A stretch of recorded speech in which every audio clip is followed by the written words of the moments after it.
Welcome back to Hoops HD, everybody. This is Woohoo! our weekly Under the Radar podcast. I'm your host over here, Chad Sherwood, And I am David Griggs. and he is David Griggs, whether you want him here Yes, or not. I am here. We also have Rocco Miller joining us from Bracketeer.org and John Stalika for our first time this season on Under the Radar. John, welcome back to Under the Radar. Talika, welcome back, buddy. You I do had our to game come of the back. day, so I guess we need you on a show, huh? Yeah. Yeah, I had to come back just to highlight the front range. Yes, sir. Yes. Oh, we love the front range. Before we even get to Under the Radar, I think we want to start with a little news and notes that happened in D1 across the board here, not just among Under the Radar schools. But David, you wanted to mention this before we go into anything else. Yeah, Division One or the NCAA going blanket waiver with D1. The D1 transfers. The only thing I can assume is that they finally got tired of the paperwork, so they just said to hell with it. Every transfer is eligible in every sport, effective immediately, and I love it. And I think. And I believe you all will agree with me, the year in residency rule is all but dead. It could be. The waivers for this year only, first of all. Yeah, the waiver is for this year only. The winter meetings occur in January. That's not typically when major legislation comes down, but I think it is this time. I think as early as January, it's done. And if it isn't, then it definitely will be this summer.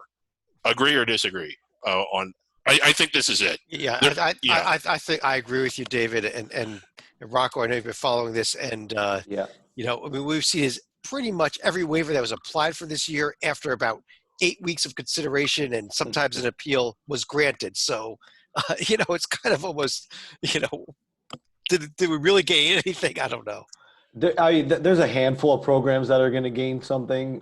There's some talent. Just because they were waiting for waivers to come through. Right? Yeah, exactly. So that just really erases the wait time. And then a couple unexpected ones where guys I think had already planned to sit out the year, and now all of a sudden they're going to figure out how to get them into the rotation. But by and large, yeah, we had most of it already set. I guess the only real surprise is they still haven't worked out the D2 to D1 move, which is hurting Pepperdine, which is over the radar. But I was told just recently that it has to do with the school they transferred from. It's not necessarily a rule against D2, but the D2 schools, whether it's Pepperdine or others, has to actually approve the process to move it forward. So Pepperdine's case, they're just waiting on Westchester to do that. So hopefully they get that cleared up in the next couple of days. Yeah. Locally, there were actually a couple of waivers that were initially denied, like Nike Sabande, who would start for Miami University, but now is going to be immediately eligible for Pitt. Yep.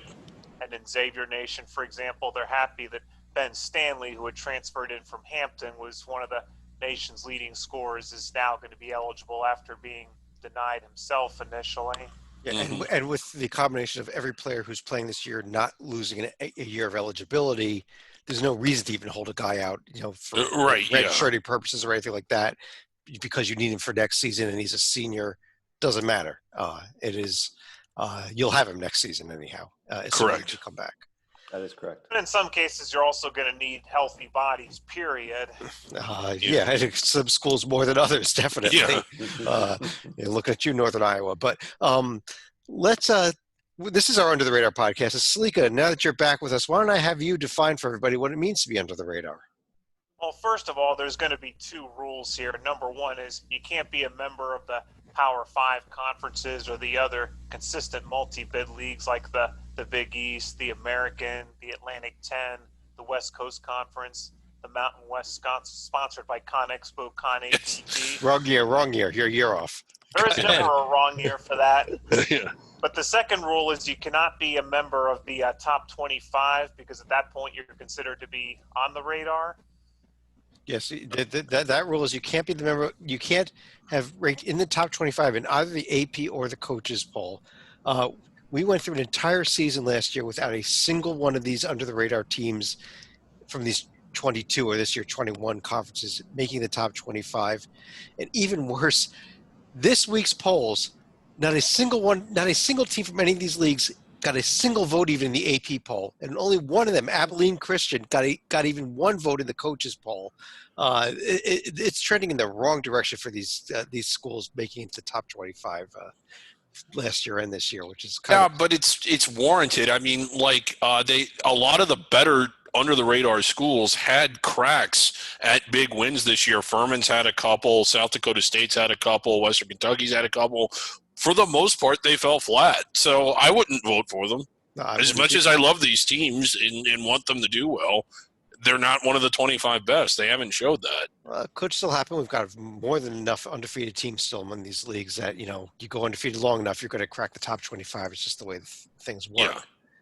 But let's go through, and what we like to do is start off with this show with a feature conference, and I like to surprise you guys with it, although it may not be too big of a surprise what conference we're going to start with this week, although it did suffer a couple of losses, close losses, tough losses. That's kind of one of the reasons I want to focus on it, because It's a blank screen, Chad. Because as it comes up here, we should be getting to the Southern Conference. Yeah. Is it there? Yeah, it is. Okay. And I want to focus in on the SoCon as our feature conference this week because, they've, Furman came up short against Alabama. Mercer came up short tonight against Western Carolina. Samford came up short against Georgia. But these were all even close games. And Rocco, let me start with you. East Tennessee State, UAB, another close one we had this week.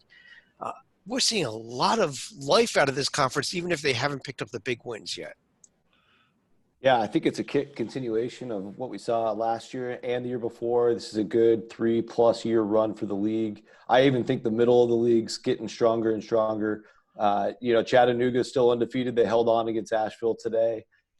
You've got, Mercer got revenge gamed a little bit by Georgia State, but we've seen what they can do against Georgia Tech and beating everybody else.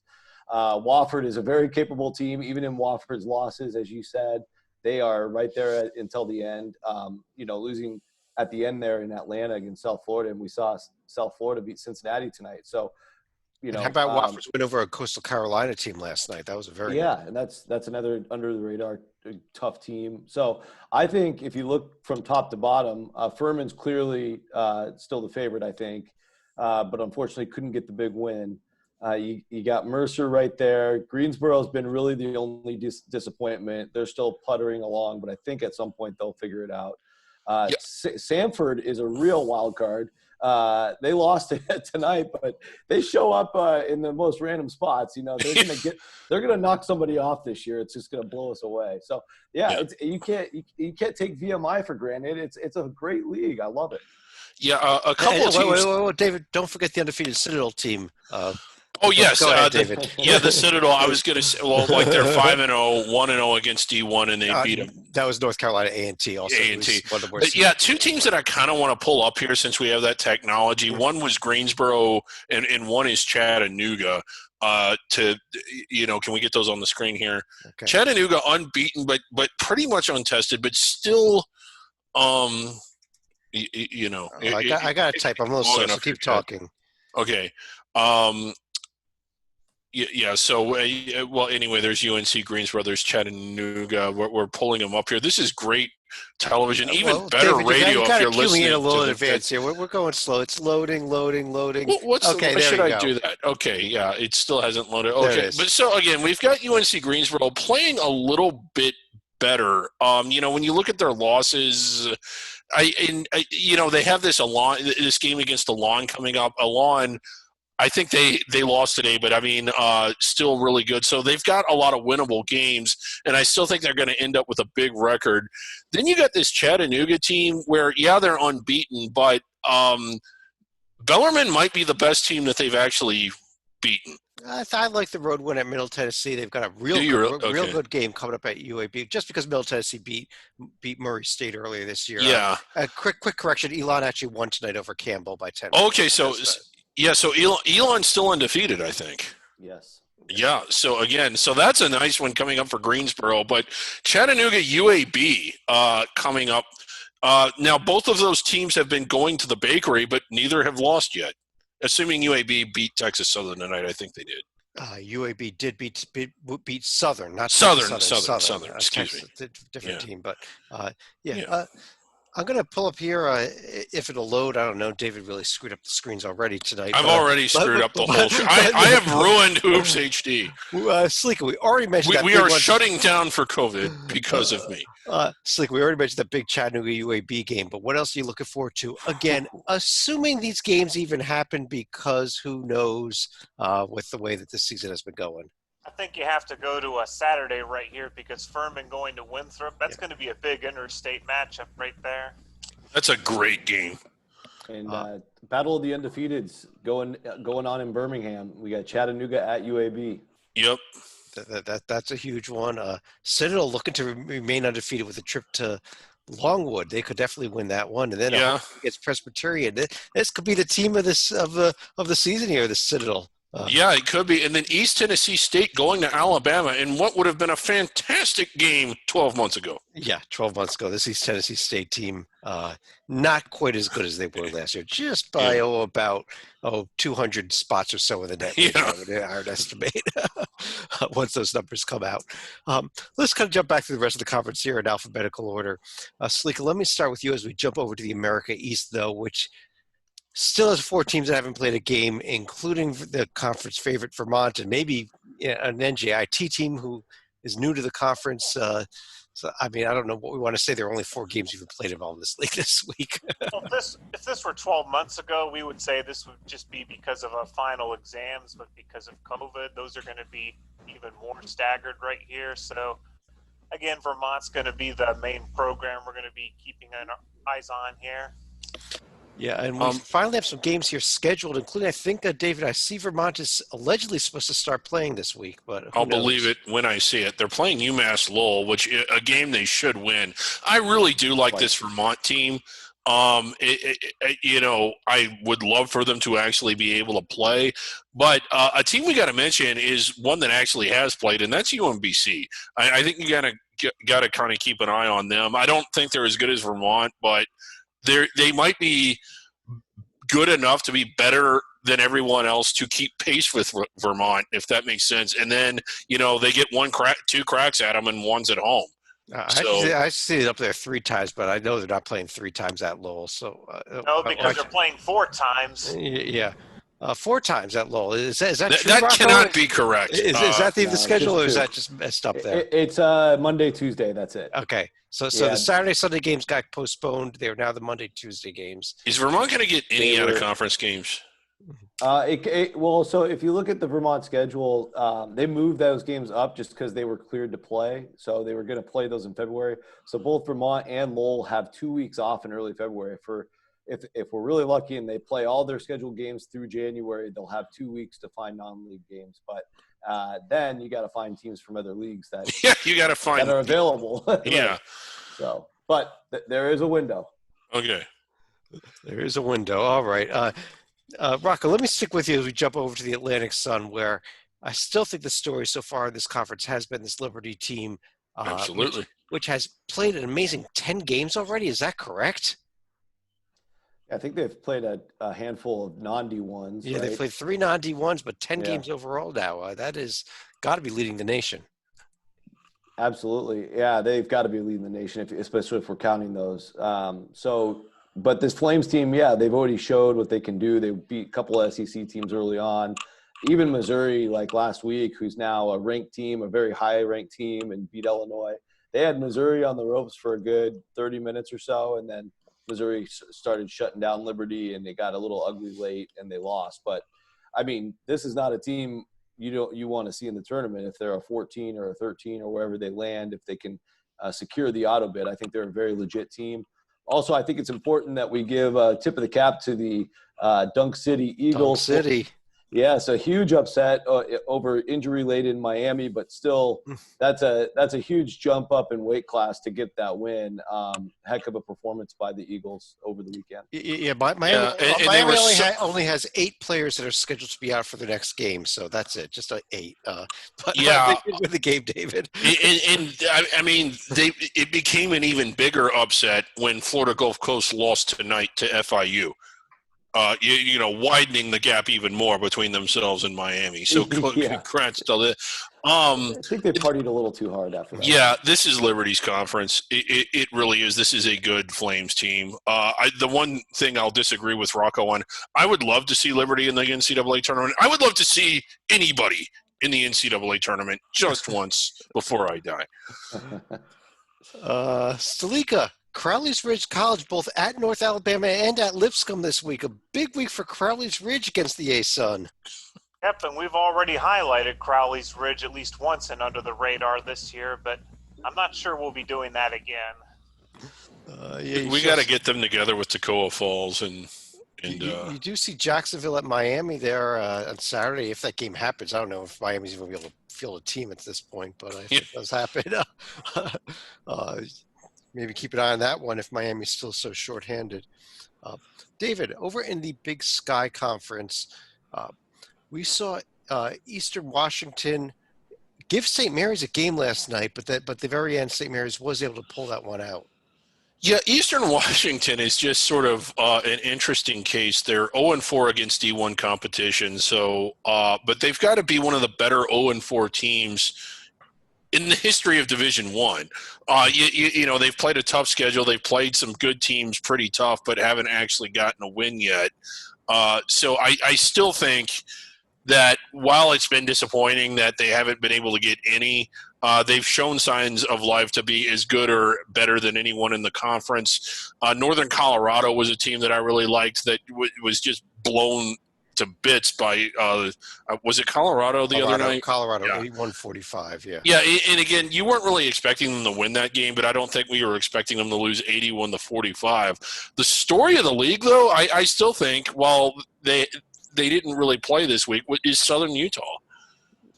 They did not play this week, but Southern Utah, off to that strong 4-1 start.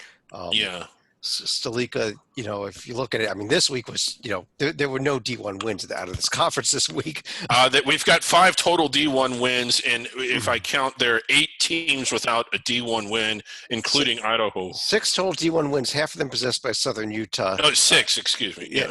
Stalika, Southern Utah getting Dixie State coming up on Thursday night, possibly. Who knows with some of these schedules? But I think we also have to look at one of our other notable schools that was highlighted in the email thread yesterday, and that's SAJU American Indian College.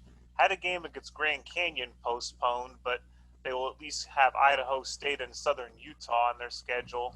I think a couple of those games are off also. I think it's the American Indian College actually that has the COVID outbreak, Rocco, right? That is correct. Yeah. So those games are gone, unfortunately. A sentence I never even ever thought I'd hear uttered, even on Under the Radar prior to this year. It's the American Indian College that has the. Well, credit to Grand Canyon for getting the word out, and they totally pointed the finger at SAGU, American Indian College. Rocco, anything that you are looking forward to in this league that might actually get played this week? Yeah, I mean, anybody that Montana State plays, I thought I saw they had some games coming, but maybe they're okay. Yeah, they're playing Wazoo. Yeah. That was the one.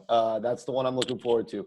Montana State started the year, went to UNLV, shocked them, won by double digits in Vegas, came back, played Pacific, lost in overtime. They've got a really fun team, shoot the ball very well in the couple games we got to see so far, and now they're ready to get back on the court with Wazoo, who plays everybody down to the wire. So I would just get your popcorn ready for the last couple minutes there. Stalika, over in the Big South Conference, should be coming up on the screen any second now. We've been talking a bit about this Winthrop team who is now 4-0, including a pair of conference wins already. Yeah, and this is going to be another conference where you're going to see some back-to-backs right here. Now, in this case, all 3 teams that played the back-to-backs, they swept them. So in the case of Winthrop, they go on the road against USC Upstate, but hardly unexpected. And then UNC Asheville and Radford were the other big winners, although Radford did have to struggle a little bit in their first leg against Longwood. Yeah, they did. David, anything else that you've seen out of this conference so far? I mean, Campbell, I guess, just suffered their first loss of the season tonight in that game we already mentioned to Elon. Yeah, against Elon, I had the result wrong, but not really. You know, this is always kind of a fun league. Normally, like you see 2 games separating first and last place. That's normally the range it seems that this conference has played in all season long. A lot of parity out there, but Winthrop, it's Winthrop and everybody else. I mean, that's what it kind of looks like to me right now. Yeah, and Rocco, look at the upcoming schedule. We already mentioned the Furman Winthrop game. That may be the only game worth watching on this schedule here for you as you look at it. Yeah, I think I liked what I saw out of Asheville's effort in Chattanooga tonight. I'm still trying to figure out what they bring to the table, but I like their coach a lot, McTevitt. He came from Middle Tennessee, so we'll see. But I'm They sorry, got that's Mike Morrow. tough task at Marshall though on Tuesday. Yeah. That's their game. Yeah, that's a tough task. So yeah, we'll see. There's a lot to be determined. I do know that USC Upstate is not very good. USC Upstate is not very good. 0-7 already. If Lee Del Vecchio was here, we'd spend 20 minutes on why USC Upstate is not very good, but we will be moving on to the Big West. We'll move on to the Big West. Rocco, you are a West Coast guy here, where congratulations to Hawaii. They got to 1-0, which is all they'll be until conference play starts. They beat Hawaii Pacific, but what about the rest of this league here? Well, I think we got to start with the Matadors. Just an incredible win. Totally took me off guard at Pepperdine. TJ Starks transferred over from Texas A&M. He was the point guard there last year. And he was really inefficient at A&M, turned the ball over a lot. He played the best game of his life, I think, in the Pepperdine game, scored 24, career high, spread the ball around. And, even yesterday against Stanford, they played a really solid first half. I think they were down 3 at the break, stayed competitive throughout. So I think we have another good story here in the Big West. We already know about Riverside. Unfortunately, Riverside's on a pause right now. They had a couple cases come up. And I think outside of that, it's Santa Barbara's probably still the team to beat. Yes, Santa Barbara. I guess they didn't play this past week either. Are they on a pause also, or is this just a schedule? They played the rubber match with Loyola and lost. They did. You're right. Yeah, now they got Pepperdine on Saturday, which is the same place that Northridge just won. So we'll see. This is another league like the America East that's just having trouble even getting on the court. Yeah, a lot of the teams. Yeah, so on that note, UC San Diego announced that they will not play their inaugural D1 year, and UC Davis is still in a really tough situation with their county. They just had to cancel 2 more games today, so the game coming up with Sacramento State will not happen, and they had another one next week that's already called off. So they're in a really tough spot, UC Davis. Yeah, there goes the William Jessup game, David. How disappointed are you? Very. And again, it's just unfortunate that the America East and the Big West are about as geographically far apart as you could possibly be. Because in February, a lot of these schools are going to be looking for games. Oh, heck, I'll do it. Yeah. Let's arrange it here. It's better than playing Life Pacific and San Diego Christian 500. Right. Yeah. Salika, let's jump over to the Colonial Athletic Association, where we mentioned, again, we've mentioned about the 5th time already. Elon won tonight, unlike David said, and they're now 3-0, undefeated. So it's going to be nice to see Elon up there for a little bit of time at least, and then William and Mary. A little bit of an up and down game at George Washington, but actually came back from a double-digit deficit and ended up winning in overtime come Monday night. Yeah, and some of the stories here, David Drexel suffering Just a disastrous loss to an awful LaSalle team. Yeah, and this is a team it has looked good at times, but not this week. Holy crap. Yeah, and Rocco, the other story here, Northeastern finally started getting 3 games and splitting with UMass and then losing tonight to Syracuse. Very, very impressed with Northeastern. I am too. Go ahead, Rocco. I just wanted to back up. Yes, go ahead. Yeah, because I watched pretty much the full game and the opener because it was them and UMass. It was their opener, and you didn't know anything about either team. So it's kind of exciting to watch that. UMass just, really took over the game, and Mitchell over there is by far the best player on the court. But for Northeastern to bounce back from that and then beat them 2 days later was just amazing. And then today they were in there with Syracuse, giving them all kinds of fits throughout the game. It was the exact kind of game that Bill Cohen was, looking for at the onset. He's a fantastic coach. Northeastern was picked as low as 8th by some people this year, and I would be shocked if they finished that low. Yeah, some people, including us. Not Rocco. He, to his credit, he said he liked them, but yeah, 8th is about where I thought they'd be. Not anymore. A couple of interesting games this week, though. Coach. Yeah. Saturday, Elon is hosting Greensboro, team that we mentioned at the top of the show has looked beatable this year. Yes. And Northeastern at Georgia, a very interesting game coming up on Tuesday night. If that game gets played, a very beatable Georgia team. It really is, yeah. Could be a big win for Stanford Northeastern. almost beat them. Also, keep an eye on Hofstra, who may be auditioning for future Atlantic 10 membership with games at St. Bonaventure and Richmond. Yeah. If they happen. Yeah. If they happen. Hopefully. David, Conference USA, UAB, it's not on the screen actually, is actually now up to 8-0 with a win tonight over Southern University. Yeah, a real big good pastry start. cart here for UAB.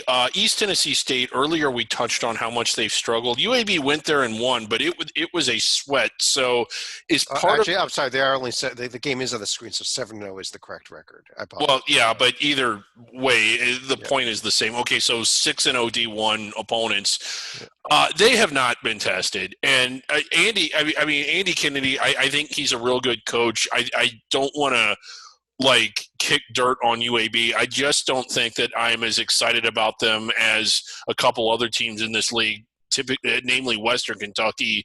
And while they went down the night against a team that I really thought they would beat, Marshall, still really good, trailed Toledo for a lot of the game. Fought back to force overtime and appeared to have all the momentum in the world going into overtime, but couldn't get over the top. Some other teams with bloated records, Rice, but not really tested. La Tech 5-2. They've got a couple good wins. So all in all, top to bottom, this league pretty solid. But I still think WKU is the class of this conference. Right, and Rocco, WKU did have a nice win on Sunday over Rhode Island. They did. Yeah, and that was another wire-to-wire battle. Both teams really needed it to stay in the hunt for the at-large conversation, and WKU prevailed. And WKU, I think, had a little bit better resume than Rhode Island anyway, but Rhode Island did have a couple decent wins in Connecticut, so a road win at WKU would have helped them. So that was an intriguing battle. But I agree. And now WKU gets to go down to Tuscaloosa on Saturday, so that will be a fascinating matchup as well. They should win that one. Credit to Alabama and Nate Oates scheduling some really good, not just under the radar teams, but good under the radar teams. Western Kentucky, Furman. Yeah. Basically, I think he watches this show. He just goes down the top 10 and picks who out to play. Salika, we see the upcoming schedule there, and we do see that WKU and Alabama game. I don't even see Marshall on the schedule after their game today. I'm not sure when the next game Marshall ended up losing at Toledo. Yeah. No, they lost at home to Toledo. Yeah, their next game, they actually have UNC Asheville coming to Marshall on Tuesday, is what I have. Okay, that game is not – there it is. Actually, there it is. It's UNC Asheville at Marshall. We've also got UAB, Sleek, with a pair of interesting games, hosting Chattanooga, who's undefeated, and then hosting Georgia Tech on Wednesday next week. Yep, it's certainly going to be an interesting case for UAB, who I don't think has been consistently good since Jared Haas took off for Stanford. Right, but let me stick with you. Jump over to the Horizon League, which is kind of in your neck of the woods there in Ohio, especially with this Wright State team who is sitting here at 2-1. But I mean, actually was a blowout win at what we thought was a pretty good Bowling Green team this week. Well, Wright State has actually been a little schizo because they actually got blown out at home by Kent State, but winning handily at Bowling Green is certainly going to help offset that a little bit. And then you're also looking at a team like Youngstown State trying to figure out, are they going to be for real? I mean, they get one D1 win, one non-D1 win, so at least they're holding serve in a manner of speaking. Yeah, the power of beating West Virginia Tech. Yeah, and how about Binghamton right out of the gate? But I was really impressed with Wright State. They were blown off the court in their first game, but they've looked pretty good in their last two, especially their last one. They were the preseason favorites to win the league. I still like them more than anyone else I've seen. Yeah, Not that you've seen a lot of these teams other than Oakland. A lot of schools, again, having trouble finding the court against D1 teams. I've got to say, Rocco, Oakland 0-7. If games were only 20 minutes long, they'd be 7-0, wouldn't they? I think actually, the first couple games of the year were not pretty. Those were over before they started. But maybe how was that strength of schedule only 24? I'm sorry. Yeah, good question, John. I'm glad you jumped in. That's an amazing question. The only game they've played outside of the KenPom Top 100 is Bradley, and they're 119. That's close enough. Yeah, we'll take a closer look at that. Maybe we'll get those updated by next week. It's so difficult with so many teams I haven't played to even calculate things like strength of schedules at this point. Right, and it might not know that some of those teams are really good yet, because strength of schedule is basic. It's just your opponent's records. I think we also have to shout out to Detroit Mercy, who has actually reached out to us that they be branded as such, and they got their first win of the year at Western Michigan. Yeah, next year they'll want to be called Detroit. Yeah. So. Well, they're hosting Wright State for a pair this weekend too. And kudos to Hoops HD, who's a little bit more on top of it than Ken Pomeroy. Ken Pomeroy still just says Detroit. I don't think he cares. I don't know if we're more on top of it. I just don't think Ken cares. Which, what should he?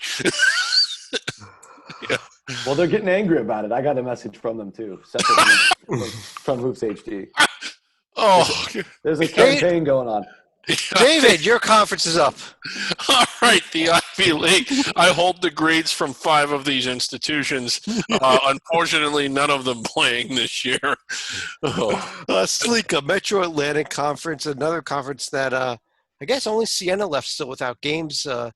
But we did see actually a fair amount of conference play this week getting underway. And St. Peter's now 2-0 with a pair of wins over Niagara.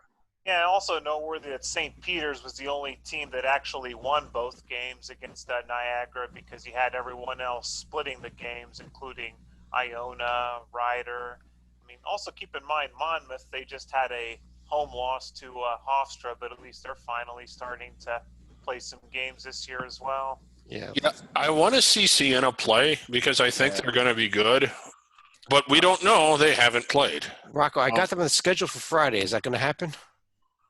I think it's going to be Tuesday at Drexel, but I think that yours might be more up to date now, because I think they moved something up, but I'll check on that. Yeah, I got them potentially playing Canisius for a pair of games this weekend. We will find out if that really happens or not.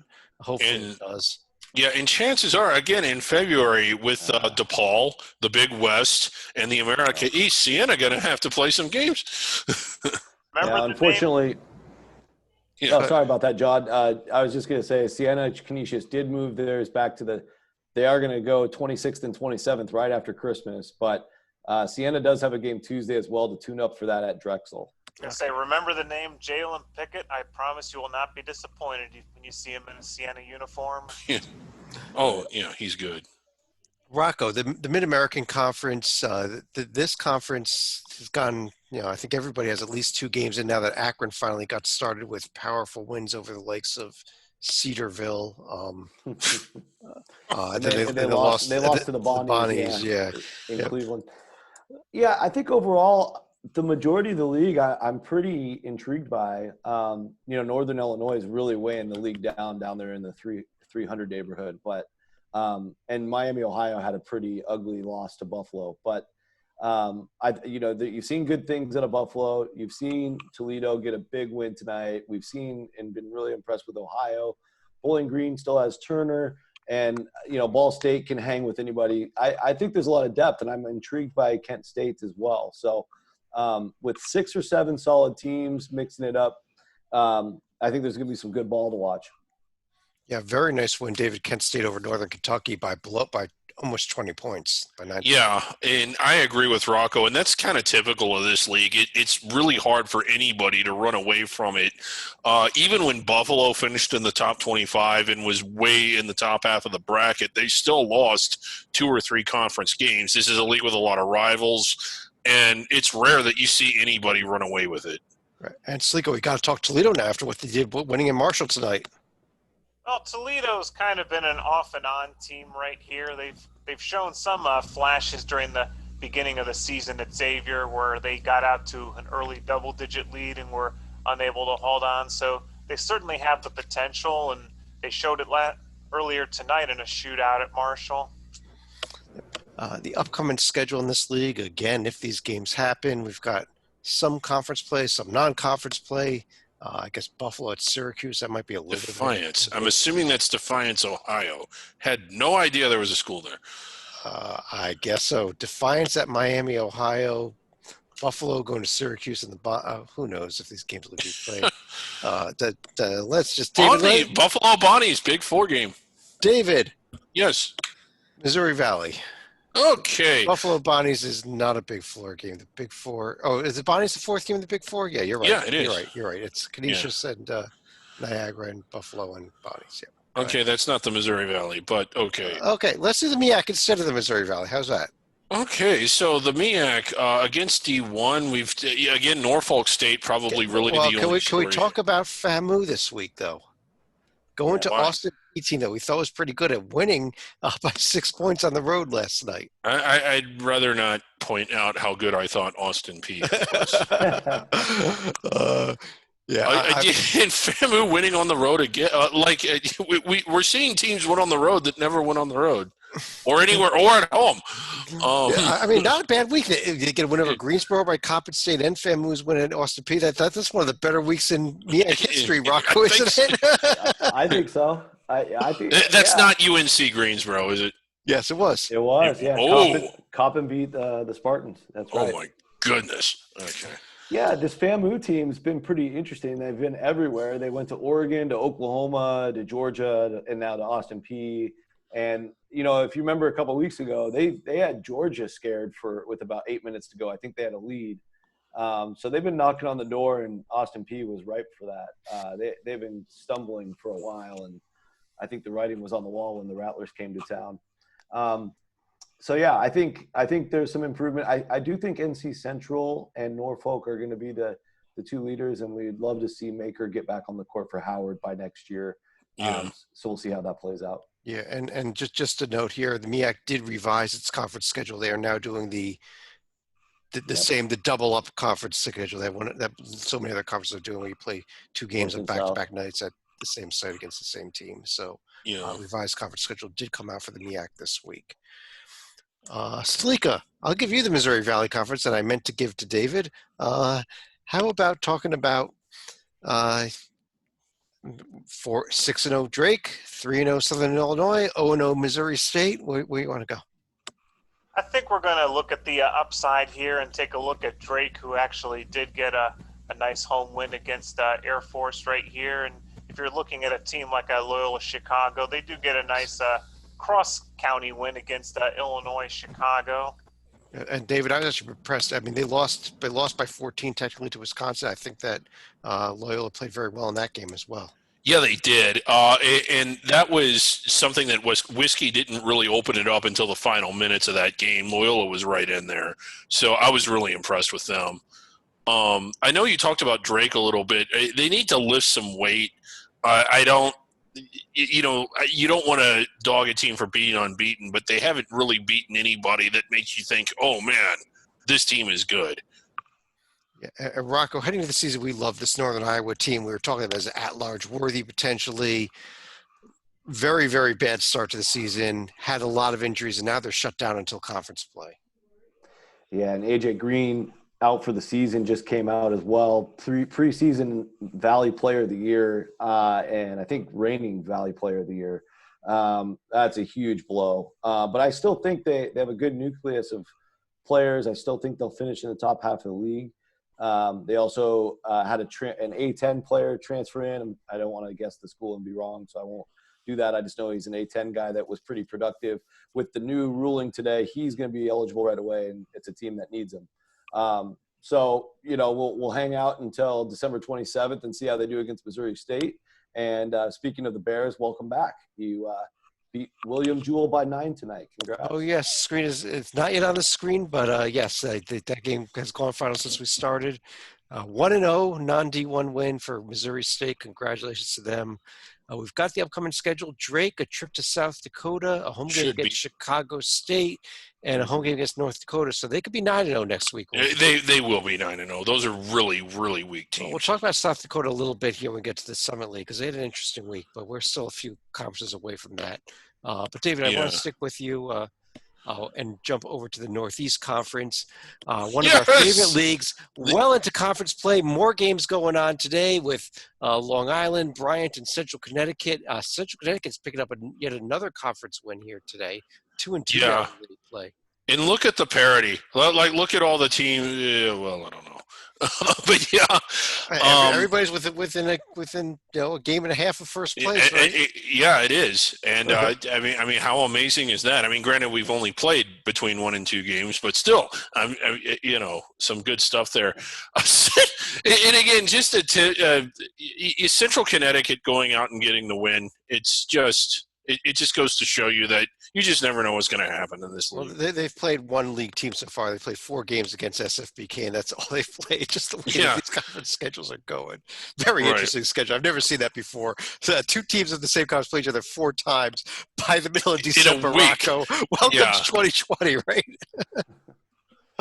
Oh man, yeah. I think what I was thinking about the other day is every day we're getting at least one of these games or multiple, and it's between teams that are like 500 or even over 500. When we usually get to NEC play, these teams are like 2-11, 0-13, 4-7. All those types of just terrible records, and you kind of look at the schedule and you're like, oh god, those teams are crappy, and it's the last little. No. Well, we never do that with this conference. No, we don't. But I mean, I actually think with the NEC starting this early, it makes these games even more intriguing because you can't like go out and say they're bad quite yet, even if you were, completely oblivious to the NEC.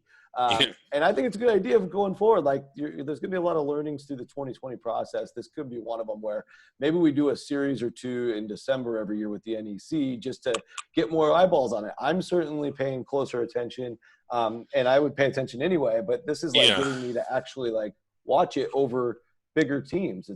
I think it's working. Yeah, and you look at those upcoming games. I think most of those games have already been rescheduled. The NEC is juggling the schedule like crazy here, which good for them actually. Get the games you can. You got Merrimack still shut down; they can't even play yet. So, Stalika, how about the Ohio Valley Conference? Where actually, before I even get to you, I want to give a shout out here over to Eastern Illinois, where Max Smith for Eastern Illinois tied Illinois' Corey Bradford's NCAA record for consecutive games with a 3-pointer made at 88 this week. So congratulations to him. He will have a shot. We'll have a shot to break that next week. So Eastern Illinois, keep an eye on their game. We could have NCAA history next week. But Slika, besides the Panthers, what else you got going on in this league? I would also like to congratulate Eastern Kentucky and Morehead State for actually playing 4 times within a calendar year. Now, granted, this is over 2 seasons right here. But in the case of Morehead, you've got to be thinking, okay, you at least got 1 win at home, but they really should have had 2 when you consider they got out to the big lead at Eastern Kentucky, but let that one get away the week prior. As far as the class of the league, like Murray State, I was just blown away with how good they looked against Austin Peay. That became a little more troubling when you saw how good Florida A&M looked against Austin Peay. It kind of raises the question, what the hell is wrong with Austin Peay? They appeared to have all the pieces in place. I think Figure's a pretty good coach. He seems to have done well there. How did they go off the rails? I mean, this is a team that we all thought, I think, would be in the running with Murray and Belmont. Murray, I still think they're going to be pretty good. They haven't quite hit their stride yet, but are we expecting it to be a 2-horse race again between Murray and Belmont? Rocco, what do you think? I'm thinking so. There's some really good stories trying to peak. It was going to be Austin Peay. Now they're in deep trouble. It was going to be Eastern Illinois, but they've fell on their face too many times now. And it's going to be Eastern Kentucky. Eastern Illinois is undefeated in conference, and you know what? And we got to there's the game coming up Monday night for the record. There, by the way, at Edwardsville. And I think even SEMO has like been much better than I thought. They're going to overtime. It feels like every game. But nobody's on the level of Belmont and Murray that we can like back up. And I do think Belmont's just a notch above. But they depend so much on shooting that if they go cold, they can lose in the OVC tournament to any of these teams. Yeah, true. Tennessee Martin, we got to mention them. They are undefeated, but of course, the other thing happened with Anthony Stewart. Now his son has transferred to Indiana, is my understanding, if I'm correct. Okay. That's correct. Yeah, Parker. Yeah. Parker Stewart has now transferred to Indiana. So, but they are 2-0. They got a couple more games coming up that potentially are coming up this week. Where are we going now? How about David? How about the Patriot League? How about the games we saw in this conference this week? What a week in the Patriot League. Okay, and I could give Sleeka the upcoming week of the Patriot League. You ready, Sleeka? What do you think about these upcoming games that should be showing up on the screen there any second now? There you go. I think we should be talking about Army actually getting to host Navy at Mikey Stadium. Wrong sport again. Wrong sport. Dave, let me go back to you again. Let's jump over to the Southland Conference. Yeah, and in February, we're going to be seeing a lot of Big West, America East, DePaul, and, I mean, here's the Southland. Okay. How about the Southland There's Conference? one team that I like, and that's really it. Abilene Christian, they are there now at where are we? 6-1 now. Stephen F. Austin, suffered a loss to Louisiana Monroe. That is not good. The Surgeon General does not recommend such things. And let me put that in perspective. Tonight, Louisiana Monroe lost at home to Grambling, a SWAC team. Okay, a bad SWAC team, we think. But I don't know. Abilene Christian, 4-1 against D1 opponents. The one loss at Texas Tech, a game they were in really with less than a minute to go. They were in a position to possibly win that game. I think that they're for real. I don't think anyone else in the league is close to them. Like we saw with SFA in the past, I think that they might have to sweat out a couple games and they might even stub their toes. But this is a Abilene Christian team that we could see with 23, 24, 25 D1 wins by the end of the year. I just don't think anybody in this league can beat them. Rocco, you agree with that? I mean, I kind of do, but you got anything else you want to take away from this league? Yeah, I think especially after everything we've seen, Abilene Christian's the clear favorite. I don't know that they can run the table in the league. It's always a tough league to navigate. I still see them maybe losing once or twice, especially going all over the heart of the Southland. But I guess a team that is really easy to overlook right now is Central Arkansas. They're 0-6, but look at all the teams. I am overlooking them. Please explain. They've played Memphis, St. Louis, Arkansas, Mississippi State, and Little Rock. I mean, all those teams except Little Rock are top 100, and Little Rock they lost to by 3. So even though they're 0-6, they're still the fourth best KenPom team. And so I think we don't know what they can do against these Southland caliber schools. Could be interesting. Nicholls State also trying to hang around. I don't know. I don't think anybody's on Abilene's level, as we've said. But one last shout out goes to Lamar for the buzzer beating shot. Yes, that was great. Unbelievable. Another UL Monroe game. Enough. Yeah. Lamar with the buzzer beater win over Louisiana Monroe on an extremely poorly run final offensive play that ended up with a shot from almost half court that went in to win the game for him. But it was a badly run play that they locked down, in my opinion. What an interesting game on the schedule coming up next Tuesday. Abilene Christian at Arkansas. Can't wait. That could be a good one. That could be really. That could be a good one. Yeah. Sleeka, over in the SWAC, we mentioned Grambling's big win tonight at the aforementioned Louisiana Monroe team. Yep, and the other thing we have to keep track on is, do they have their obligatory 10 road wins in non-conference play yet? There are 1, 2, 3, 4, 5. Was that 6 D1 wins already? Way ahead of pace. 5 D1 wins. I can't even count. Sleeka, how are we doing on the 3-bid SWAC? We're struggling on that a little bit, aren't we? Yeah, I think the plan was get Texas Southern at the top of the league. You may want to get Prairie View up. Yeah, Texas Southern loss to Auburn did not help us. Did not help us at all.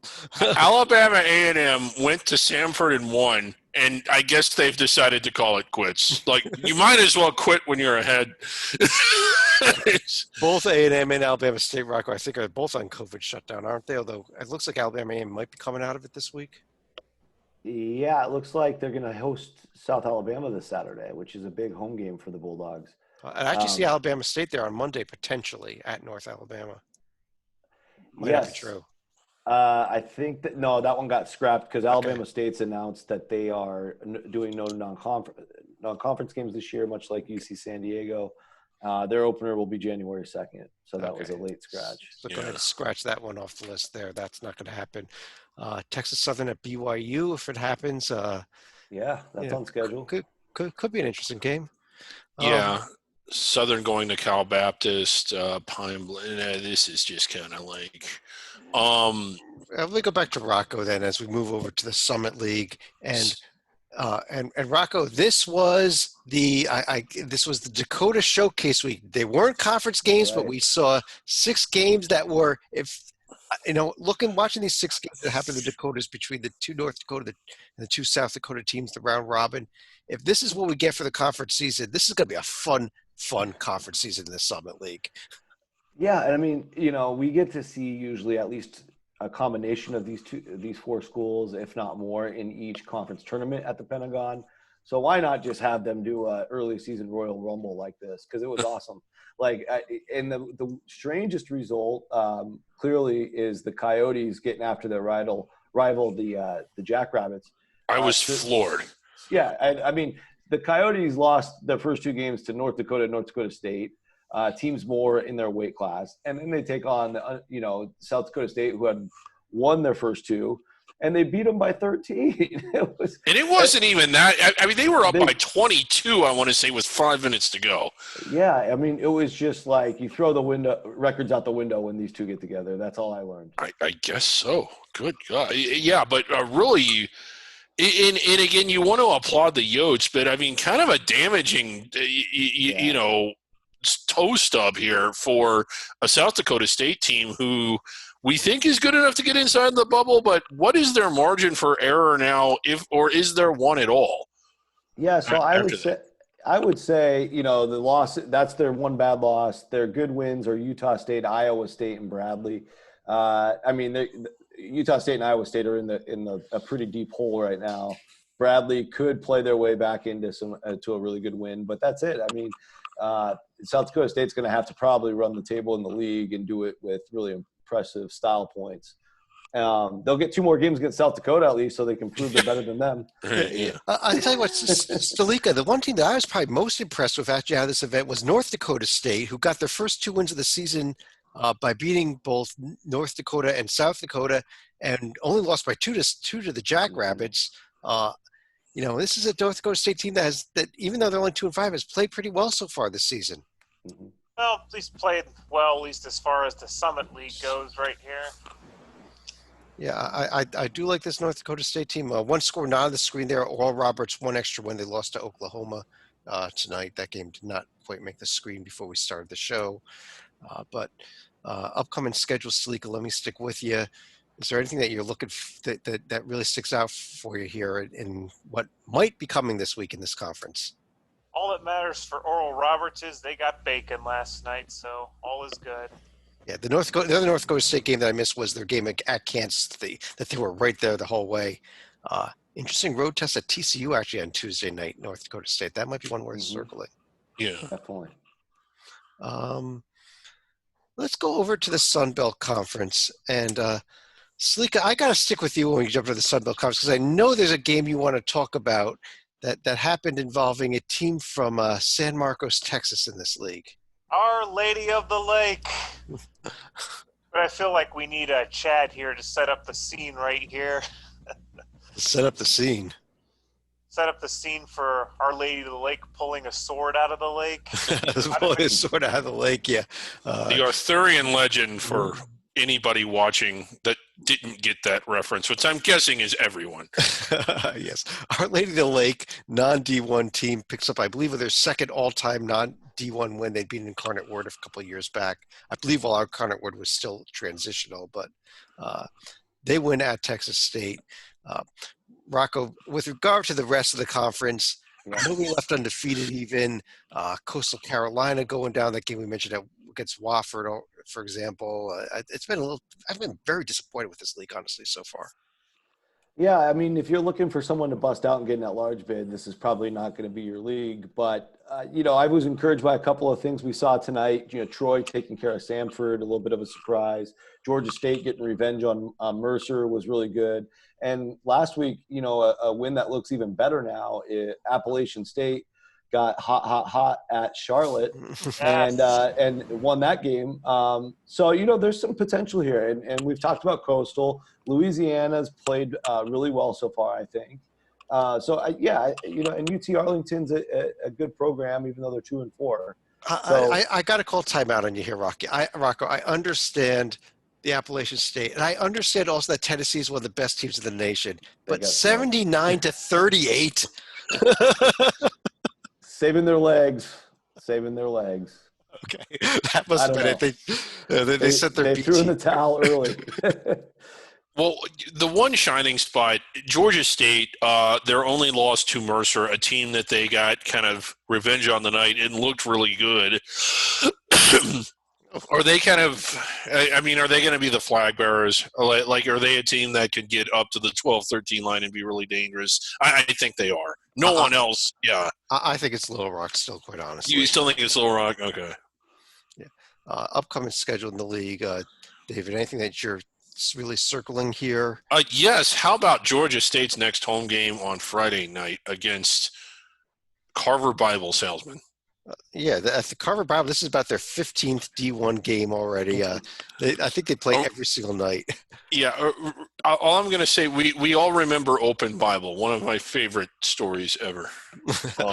For those that don't know, and I don't want to, because Carver Bible could be a real college, and maybe they're watching, but Open Bible, you saw them appear on 14 or 15 different schedules, and you're like, how is that possible? Nobody in any league could schedule that many D1 games. It turns out, wasn't it just like a laptop sitting on a, There was no university yet. Yeah, there was no university. But they got together like 8 guys to play basketball.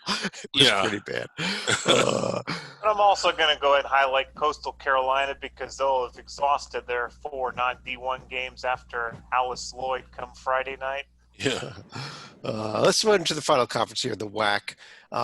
And Rocco, I got to go to you. The story with New Mexico State shut down because of COVID is our transitional team. How about those Trailblazers of Dixie State?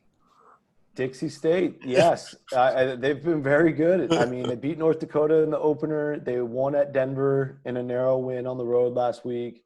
And they get Southern Utah, another team we like, tomorrow. That's a really intense rivalry. And that part, it is. I think they're I know it is. It's just funny to hear you say. They're like 8 miles apart, aren't they? Yeah. I think they're both actually it's St. George and Cedar City, but they're both down there in the southern part of the state. And it's a part of the state, if you're familiar, where they would be more prone to allow fans in. So it actually could be a pretty intense atmosphere.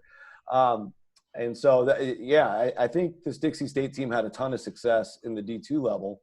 And it shouldn't be that big of a surprise for those familiar with the program that they could make a leap this quickly. Now, again, they beat Denver and North Dakota. Let's not stop the presses yet. But they're going to give some teams some fits, and in the WAC, you can jump up to the top 5 pretty easily if you're decent. So. Yeah. David, a shout out to Grand Canyon. Yes. Bryce Drew's team there with the win over Nevada.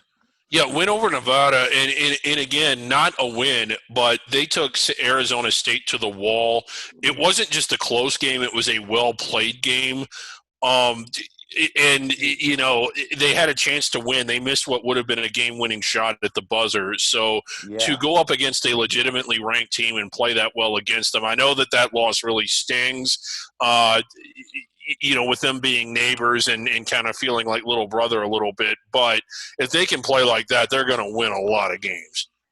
That was crazy. Did you see the shot? It went in and out. It did. Yeah. Lope's next 2 games allegedly are San Francisco and Colorado. Not certain if they're happening or not, but hopefully they get these games in. That SAGU American Indian College game at Dixie State, I believe, is off, though. Yeah, the San American Francisco, Indian College making the rounds. Yeah, the San Francisco-Colorado games are in pretty good shape on the surface. They're both in Vegas at the Vegas bubble, where we've seen some games already. Colorado and Washington are also out there playing this weekend. So Colorado will be out there for a couple games. So good on Grand Canyon to get up there and convince the Dons and Buffaloes to stick around. On that note, let's run over to our let me pull this down here. Oh, I did not mean to do that. We're trying to get to our top 10 list. So we gotta get the screen back up. So David, fill in for a second while I get the screen back up. Okay, well, we're trying to get the screen back up, and not under the radar, but on the radar, sort of. Tulane has come back and actually gotten the lead against Memphis. Okay, that is the wrong show. Okay, we're going to go to the under the radar top 10 list. Oh, okay, here we go. We've got a lot lot of honorable mentions this week. Well, Sleeka voted for 10 teams that nobody else voted for. I think that was the problem. Okay. Here are honorable mentions. We have Drake, Belmont, Liberty, Chattanooga, South Dakota State, Wright State, Ohio, Western Carolina, and Mr. Sleeka. Our Lady of the Lake. All these teams that are receiving votes but did not make the top 10, teams that we discussed pretty much every one of them tonight during the show. Maybe not Ohio so much, but it is kind of jumbled, like once you get past number one. I would agree with you there. But listen, coming to number 10, UAB, undefeated out of Conference USA, making the top 10 list just barely. Yeah, you will note that they didn't beat anyone in the top 10, or that's honorable mention. But there they are. New Mexico State also have not played. They have not played. I put them in my punished. top 10 because I think they've got the talent to be there. They do. I just want to see them play first. And they shouldn't be punished for what they're going through. Yeah. Oh, no, we'll reward them as soon as they start playing. We've got two teams that were tied for 7th. We have Marshall out of Conference USA and Abilene Christian, a little lower than I would have had them, but Abilene Christian out of the Southland there. We spoke a bunch about them. They're coming in tied for 7th. Tied for 5th, we've got Georgia State there out of the Sun Belt and Loyola Chicago, a team that finally started to play some games. Yeah. No real big wins for them yet, but a real impressive showing against Wisconsin. Number 4, we've got Winthrop coming in. Love this Winthrop team. Pat Kelsey's got it going there. At number 3, Mercer. Yeah, kind of not a good look tonight, loss. But yeah, despite the loss, still really good. Yeah, I mean, it is a team that they beat once already. So yeah. Number 2, we've got Furman coming in here. That out of the team that we do all like at the top of this to be the best team in the Southern Conference, right above their conference mate there, Mercer. And I don't think it's any surprise. We've had them number 1 all season so far. Western Kentucky remains the number 1 under the radar team. Yeah. And a big game coming up against Alabama, a chance to add another notable win to an already pretty good profile. But Mr. Sleeka, let me go to you here. Let's turn to some final thoughts here. Any other thoughts or comments about anything that you've seen in the under the radar world?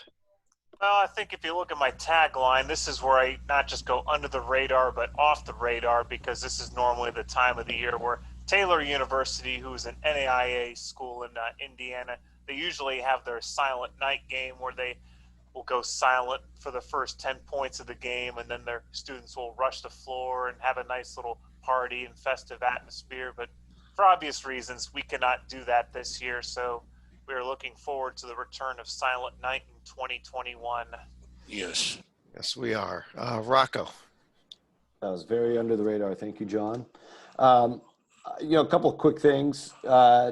First of all, Wednesdays just have way too many over the radar games, and it's incredibly distracting to have that going on during the under the radar show. Can we talk to somebody and get those games rescheduled? I was watching Hardin Simmons and Abilene Christian. I don't know what you guys were all watching. Yeah. I got lost. Second thought is, we're starting to get a little taste, especially in the Northeast Conference, of how these doubleheaders are going to go. And we're seeing, by and large, mostly going to be a split. I think a couple of the sweeps we've seen, St. Peter's clearly a better team than Niagara, Winthrop clearly a better team than USC Upstate. But almost all the other ones have been splits. And I think it's just very difficult on back-to-back days, or even a situation where you have a day off in between, after adjustments are made and coaching staff study film, to go out and beat that same team a second time. And the reason I'm bringing that up is, there's just going to be a lot of carnage with that schedule setup. And I don't think you're going to see very many leagues, especially the ones I just mentioned, where the champion has a gaudy, 18-2 record. I think it's going to be more like 14-6 or 13-7. And those sweeps are just going to be unbelievably huge when they happen. And that probably is going to really hurt chances of these under the radar teams getting an at-large bid anywhere. Yeah, exactly. Yeah, I would agree with that. That's a really good point, Rocco.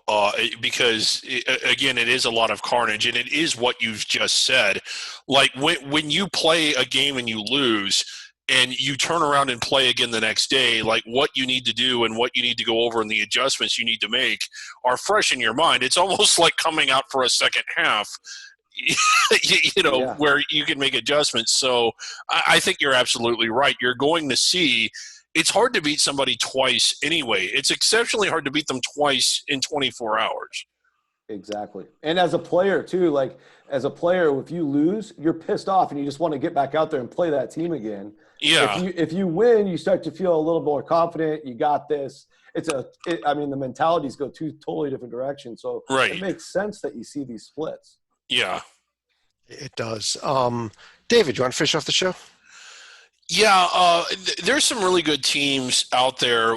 Vermont is one of them, and some of the under the radar teams that just haven't gotten the chance to play. And you hope that for their, their coaches, their players, and their fans, that they're able to get some of these games in. But I don't know how easy that's going to be, because like once you kind of get into conference play, there just aren't a lot of open dates, and even if there are, who are you going to play outside of your conference? So, like the Patriot League, I know they made the decision outside of Army and Navy not to play, but like Vermont in particular, like you just hope that they can get some games in.